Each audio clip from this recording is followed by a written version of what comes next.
大家好，我是议员，今天做一期比较有趣的影片，因为官方已经公布了霍去病会在7月尾出现。那之前我跟98讨论过这个统帅，他不知道霍去病是谁。原本我之前也是不知道霍去病是谁的，是在之前的影片有观众留言我才知道霍去病。还有跟98讨论到其他的骑兵统帅也是英年早逝，比方说霍去病是23岁过世的，项羽30岁过世，贞德19岁过世，袁义经30岁过世。在他听了我说的这些东西之后，他就跟我说，要不然我直接做影片说金将奇闻，莉莉丝专门整早死的武将来做骑兵。那我看到98给我一个这么好的 idea， 我当然是要做啦。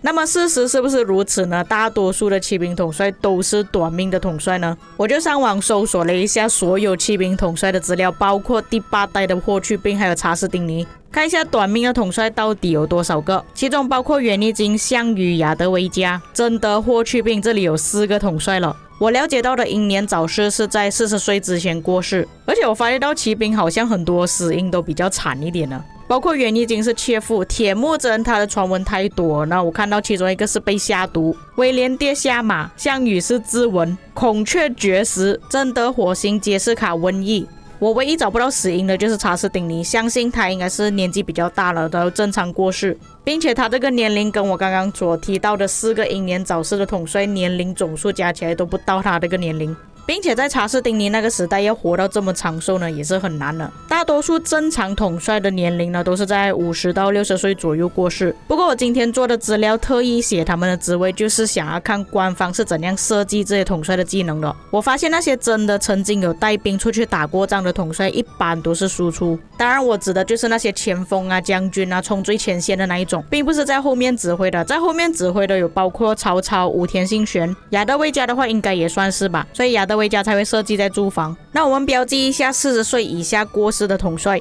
除了亚德维加之外，其他全部都是输出。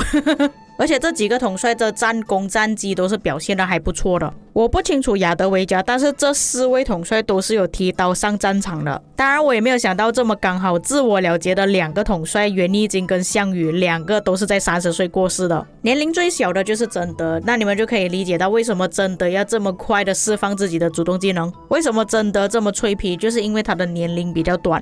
项羽、袁义经为什么这么脆皮，也是因为他们年龄短。所以官方这一次设计霍去病是已经很给面子了，直接提升了 30% 的防御力。你们比较起前面几个统帅是没有增加的，除了袁义经之外，袁义经他是博物馆额外加成的。但是万国觉醒里面最短命的统帅确实也是在这里，贞德19岁而已。那亚历山大是33岁过世的。就连香蕉王子爱德华虽然讲他短命，但是他也是46岁才过世，不算是英年早逝。那你们可以知道为什么骑兵总是死得特别快了吧？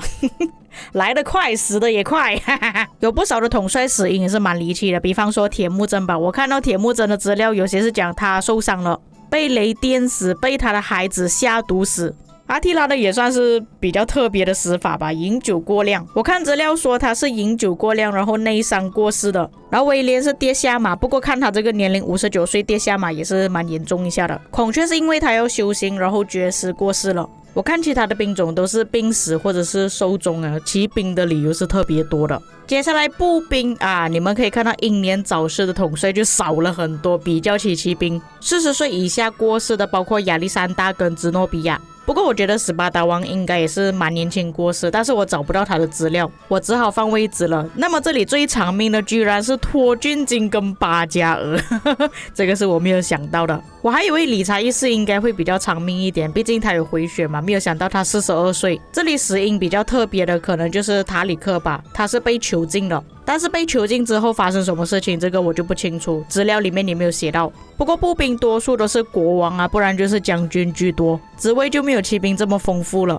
再来工兵，我是真的觉得官方做工兵做到很随便。虽然工兵这里有很多国王啊、女王啊，全部王室贵族，但是有很多都没有资料。你们看到有这么多个位置，不知道年龄，不知道死因，有些是不知道年龄，但是知道死因。所以比较难讲工兵到底年龄最短是哪一个，有可能有些比较年轻，但是没有资料。整个列表看下来，年龄最短的就是亨利36岁，最长寿就是拉美西斯20，这个也是预料之内的事情。那爱德华46岁也没有我们想象中那么短命啦。至于职位最低的话，应该算是西德，他只是城主而已。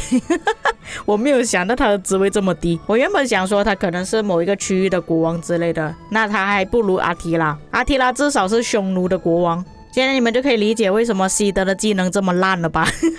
就是因为他只是一个小小的城主而已，所以他的技能就没有这么好。然后西德是因为饥荒或者是瘟疫而死的。我列表做下来有瘟疫死的，但是饥荒而死是真的没有，只有他唯一一个而已。至于吉尔加梅神金闪闪呢，这个就比较特别一点啦，因为他是神来的。神的话就没有资料啊，所以你们可以看到他这里写的寿命是未知，死因也是未知。而且工兵大多数都是比较年代久远的统帅，你们有发现到吗？所以资料才会这么难找。最后来到了领袖统帅，领袖统帅真的是让人眼前一亮，你们可以看到他们的职位全部都是皇帝、国王、统帅、将军、皇后、苏丹，个个都是国王，个个都是皇后，并且大多数的死因啊都是病逝啊，不然就是寿终。而且这里的平均年龄算下来是全部统帅里面最高的。我们是讲完整的数据啦，假设是比较起那些不完整的也一起算起来的话，其实工兵是最长寿的。平均算下来，工兵统帅有62岁，领袖统帅60岁，但是工兵的数据实在是太不完整了，所以我不觉得工兵的列表可以作为参考。那你们也可以看到，领袖统帅呢根本没有英年早逝，你要讲最接近的，也就只有45岁的蒙特祖马。其他的年龄全部都已经超过40岁了。领袖统帅中最奇怪的死法应该就是腓特烈一世红胡子了。他是被淹死。那时候是十字军东征，然后理查找他去打仗，他在路途上被淹死了。那么今天的数据算下来，平均年龄骑兵45岁，步兵48岁，领袖60岁，工兵62岁。所以是已经证实了，官方很喜欢把一些命比较短的统帅设计成骑兵。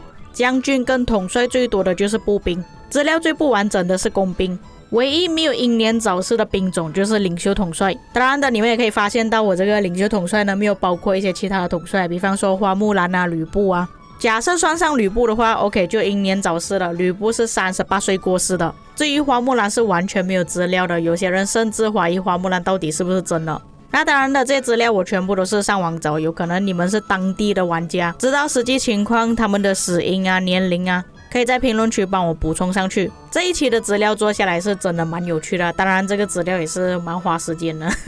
我花了很长时间去收集资料。今天我分享的这些东西呢，也算是万国的一个冷知识吧。至于各位观众看了这一期的影片之后有什么感想，可以在评论区给我知道。以上就是本期内容，我们下期再见。